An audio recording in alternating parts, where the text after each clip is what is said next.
Hello Mark, I'm Jill. I'm freshman at NCUE. My school number is S0441038. Jimmy Wells, The Birth of Wikipedia. In 1962, Charles Van Doren, who was later a senior editor of Britannica, said the ideal encyclopedia should be radical. It should stop being safe. But if you know anything about the history of Britannica since 1962, it was anything but radical. Still a very completely safe, stocky type of encyclopedia. Wikipedia, on the other hand, begins with a very radical idea, and that's for all of us to imagine a world in which every single person on the planet is given free access to the sum of all human knowledge. And that's what we are doing. So, Wikipedia, you just saw a little demonstration of it. It's a freely licensed encyclopedia.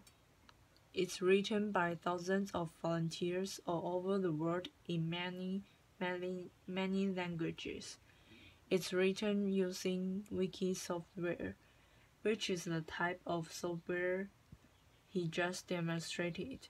So anyone can quickly edit and save, and it goes live on the internet immediately. And everything about Wikipedia is managed by virtually an all-volunteer staff. So when Yokai is talking about new methods of organization, he's exactly describing Wikipedia. And what I'm gonna do today is tell you a little bit more about how it really works on the inside.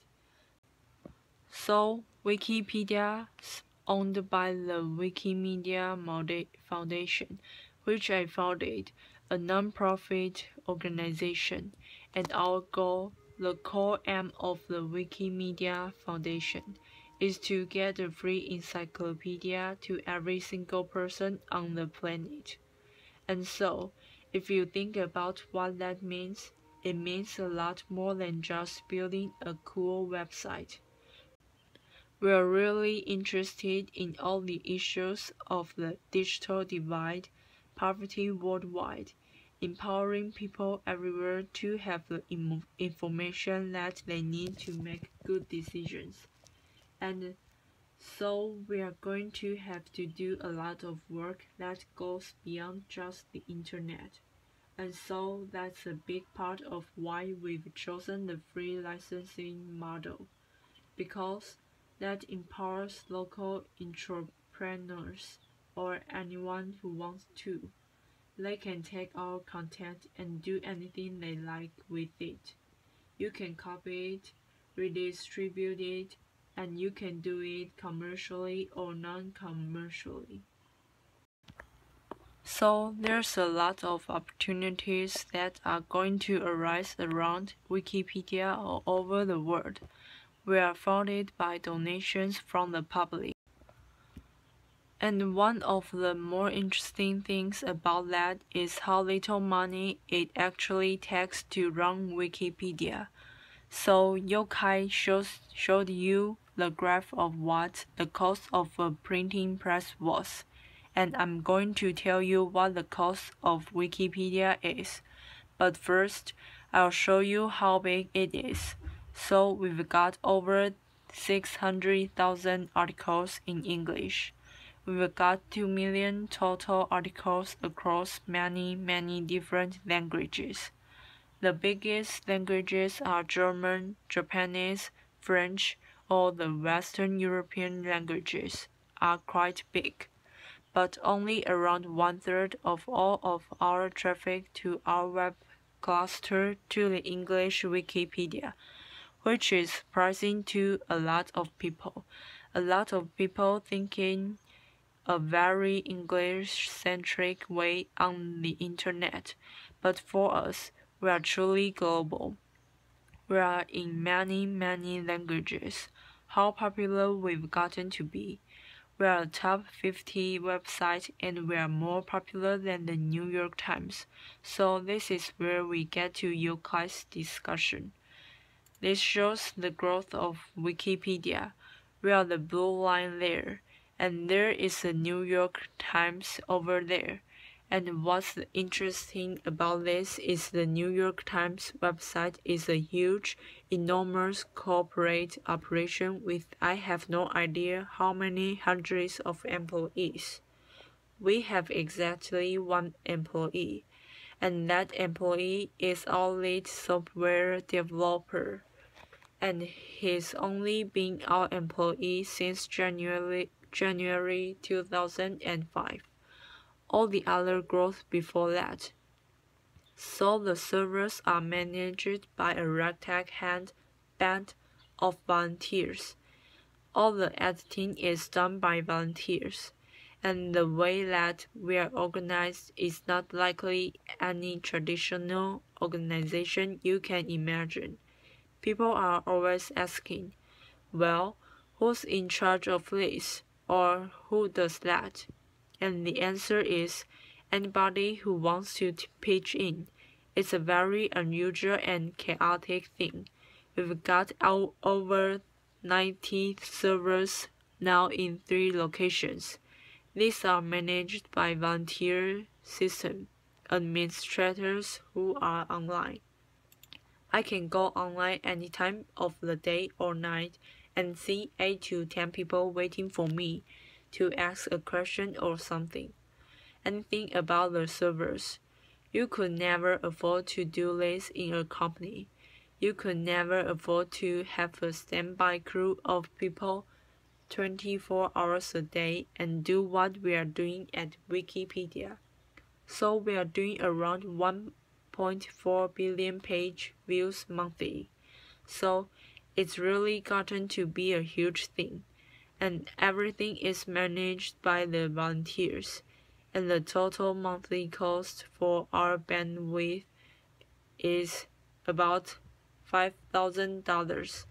And that's essentially our main cost. We could actually do without the employee.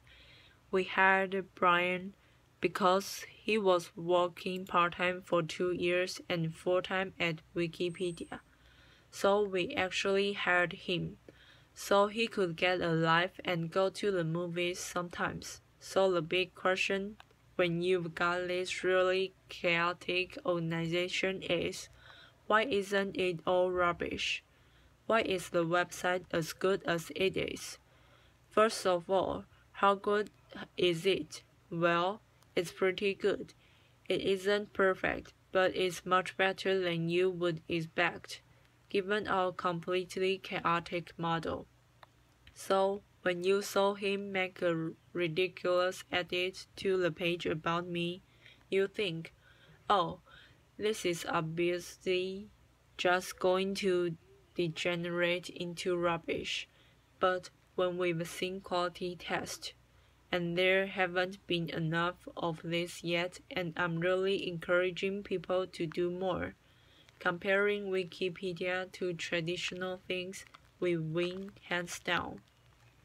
So, a German magazine compared German Wikipedia, which is much smaller than English, to Microsoft Encarta and to Brockhaus Multimedia, and we won across the board.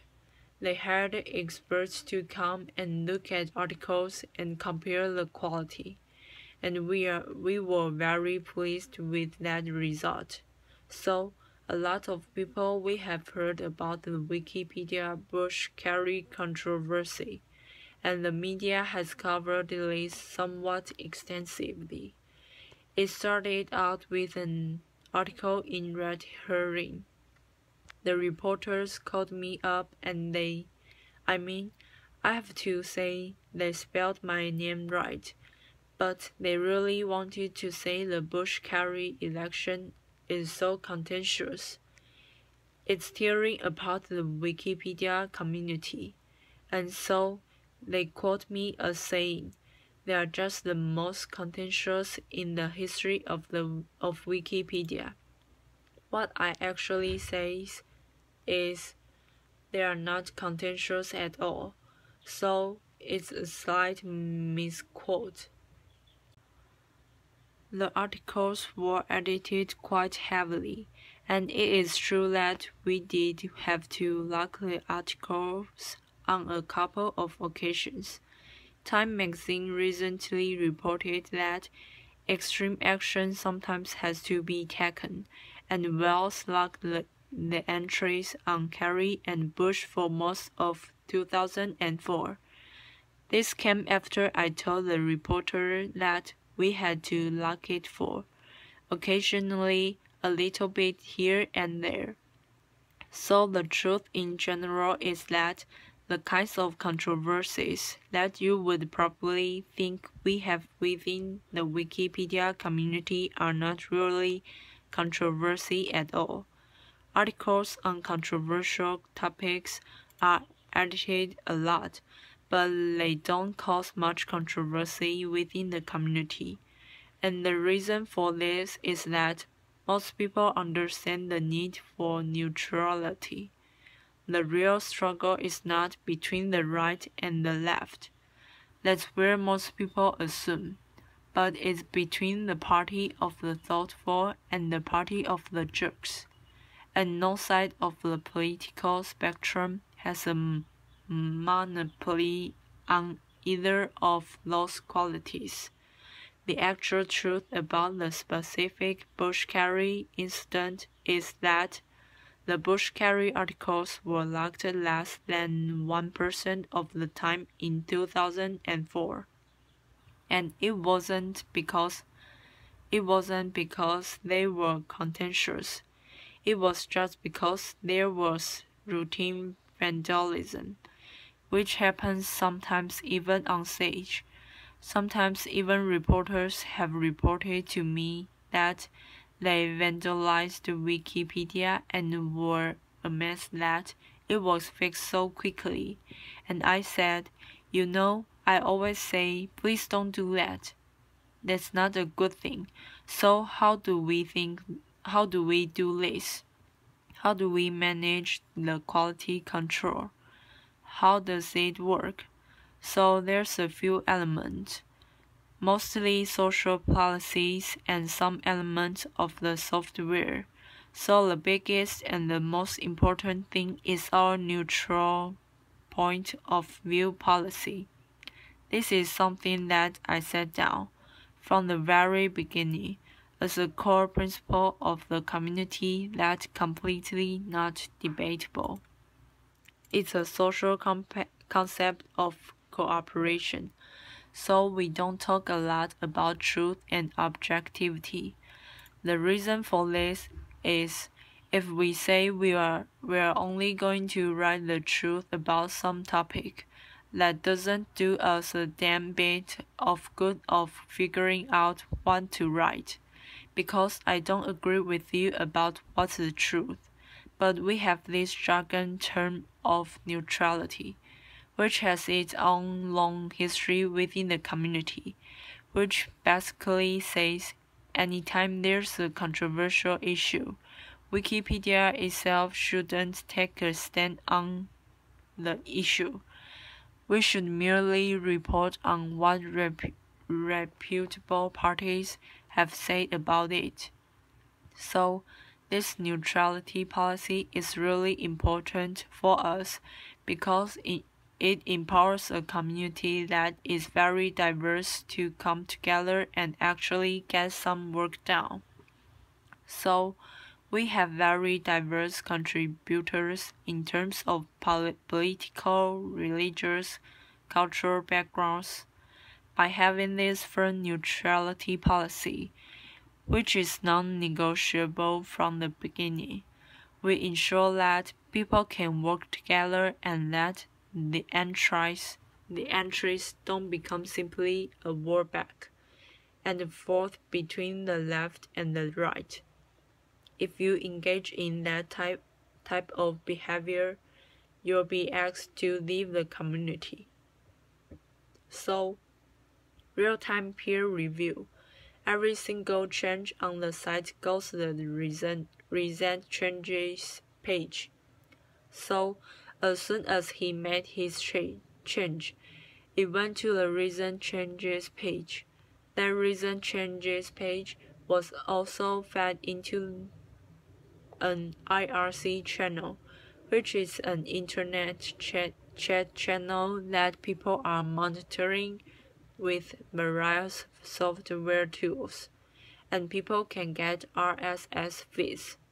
They can get email notifications of changes, and then users can set up their own personal watch list. So my page is on quite a few volunteers' watch list because it is sometimes vandalized, and therefore what happens is someone will notice the change very quickly, and then they'll just simply revert the change. There's a new page feed, for example, so you can go to a certain page of Wikipedia and see every new page as it's created. This is really important because a lot of new pages are just garbage that has to be deleted. You know, ASDF. But also, there's some of the most interesting and fun things. Some of the new articles. People will start an article on some interesting topic. Other people will find that intriguing and jump in and help and make it much better. So we do have added by anonymous users, which is one of the most controversial and intriguing things about Wikipedia. So Chris was able to do his change. He didn't have to log in or anything. He just went on the website and made a change.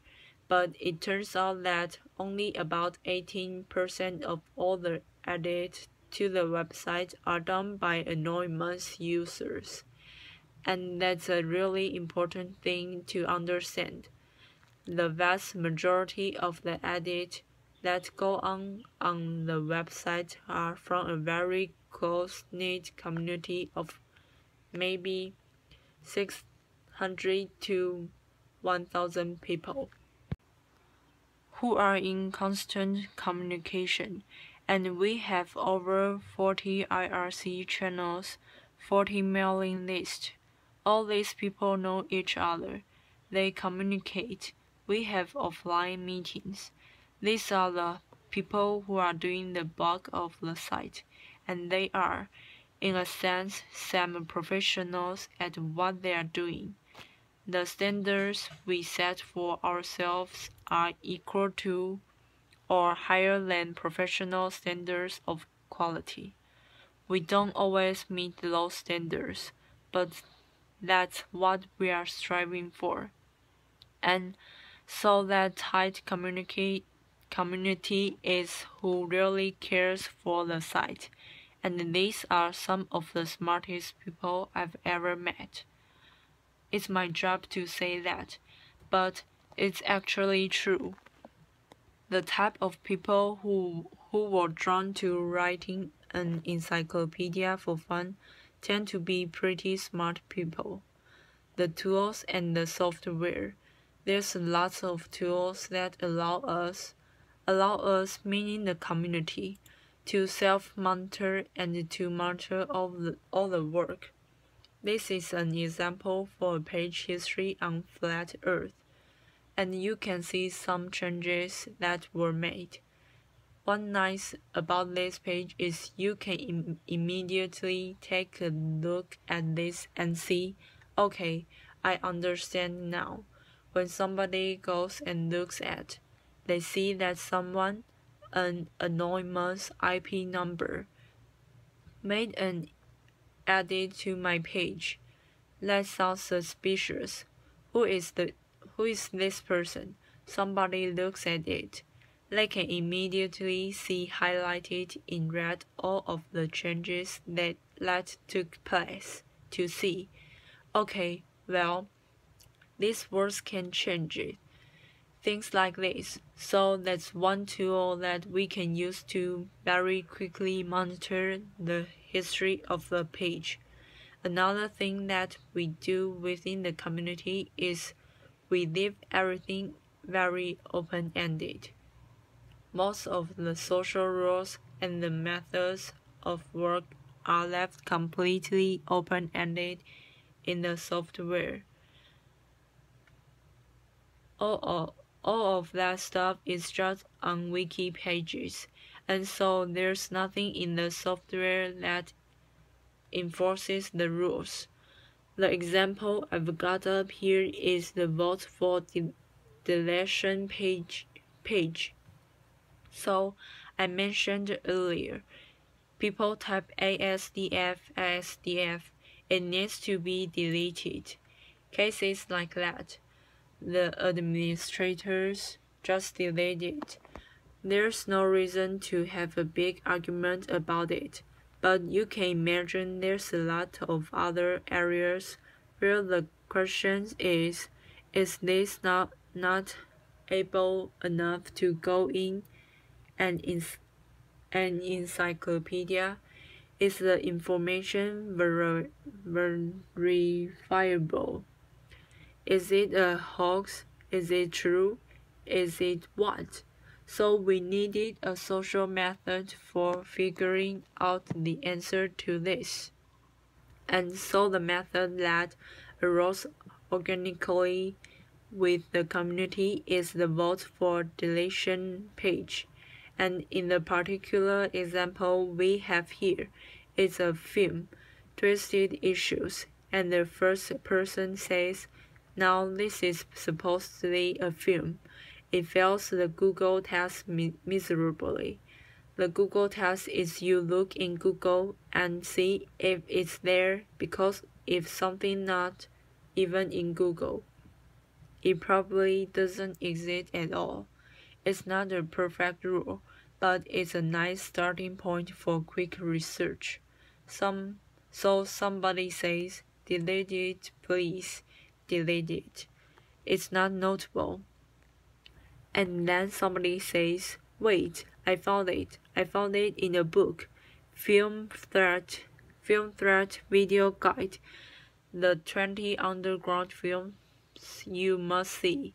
So the next person says, clean it up. Somebody says, I found it on IMDb. Keep. And what's interesting about this is that the software is, these votes are just text typed into a page. This is not really a vote so much as it is a dialogue. Now it's true that at the end of the day, an administrator can go through here and take a look at this and say, okay, 18 delete, 2 keeps, will delete it. But in other cases, this could be 18 delete and 2 keeps, and we would keep it. Because if those last 2 keeps say, wait a minute, nobody else saw this but I found it in a book, and I found a link to a page that describes it, and I'm going to clean it up tomorrow, so please don't delete it, then it would survive. And it also matters who the people are who are voting. Like I say, it's a tight-knit community. Down here at the bottom, keep real movie Ricky.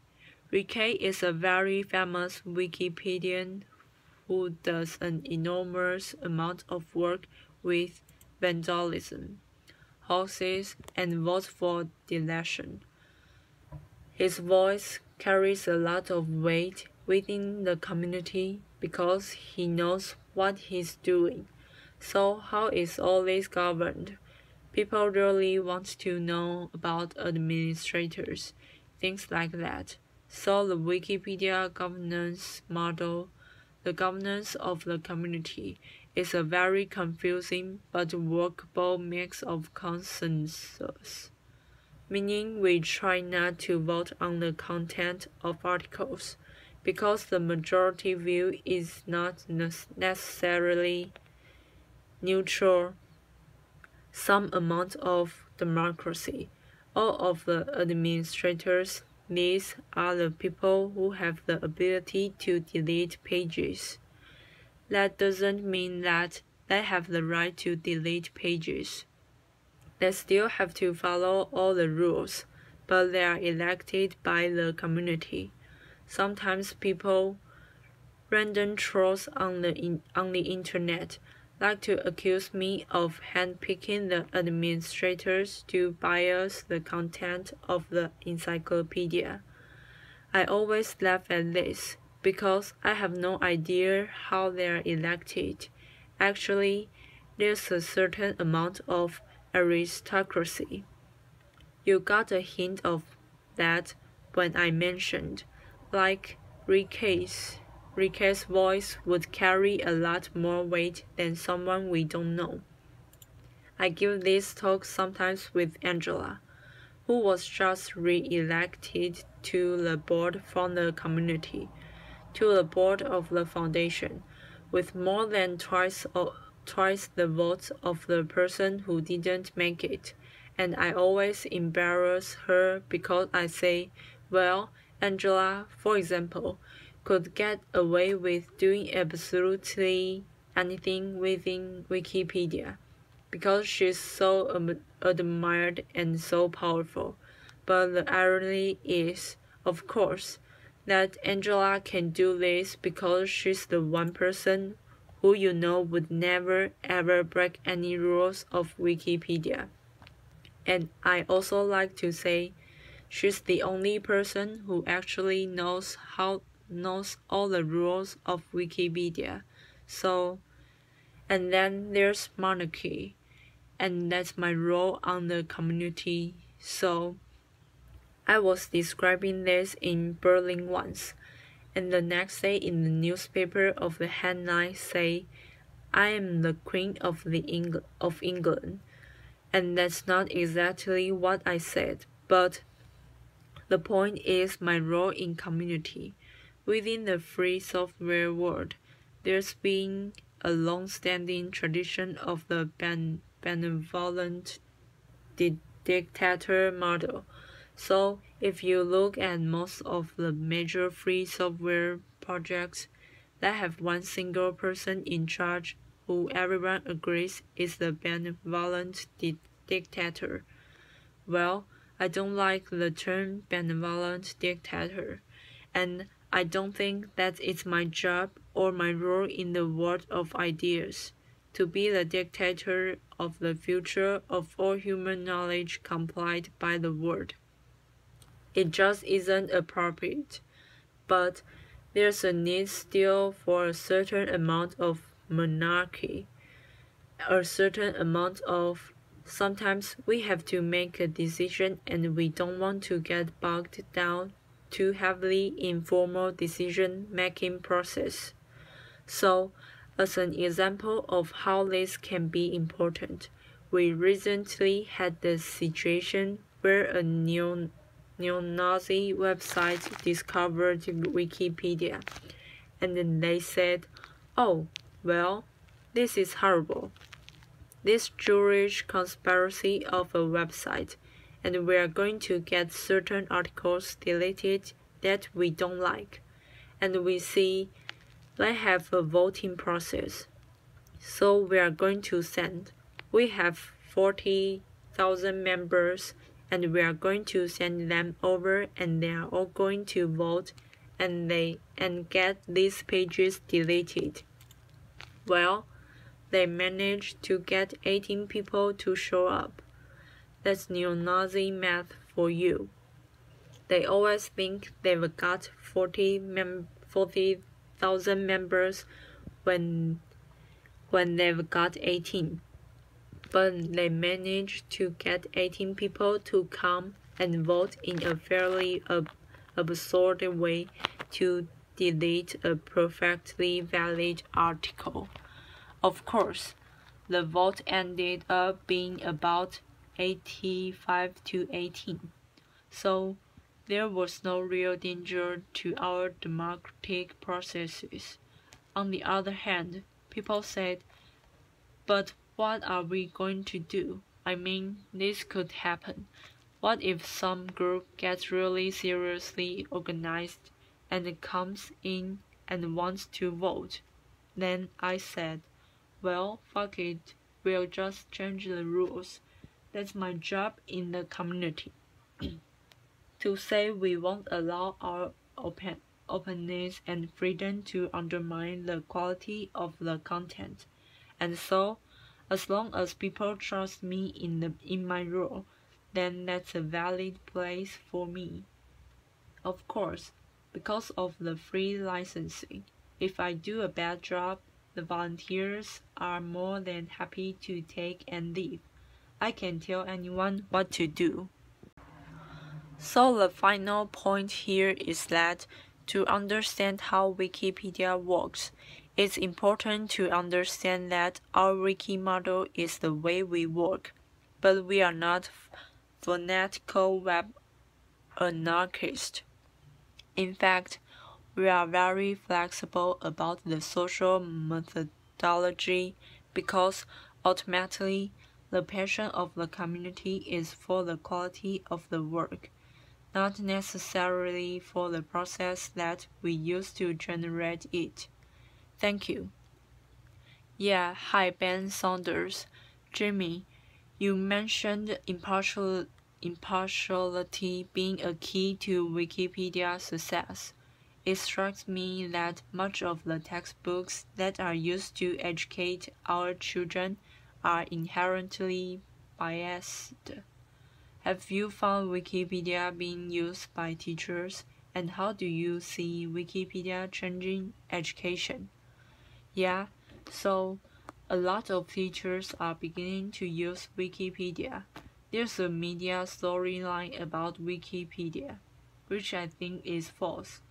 It builds on the storyline of bloggers versus newspapers. And the storylines. There's this crazy thing, Wikipedia, but academics hate it and teachers hate it. And that turns out to not be true. The last time I got an email from a journalist saying, "What do academics hate Wikipedia?" I sent it from my Harvard email address because I was recently appointed a fellow there, and I said, well, they don't all hate it, but I think there's going to be huge impact, and we actually have a project that I'm personally really excited about, which is the Wikibooks project, which is an effort to create textbooks in all the languages. And that's a much bigger project. It's going to take 20 years or so to come to fruition. But part of that is to fulfill our mission of giving an encyclopedia to every single person on the planet. We don't mean we are going to spam them with AOL-style CDs. We mean we are going to give them a tool that they can use. And for a lot of people in the world, if I give you an encyclopedia that's written at a university level, it doesn't do you any good without a whole host of literacy materials to build you up to the point where you can actually use it. The Wikibooks project is an effort to do that. And I think that we are going to see. It may not even come from us. There's all kinds of innovation going on, but fully licensed textbooks are the next big thing in education.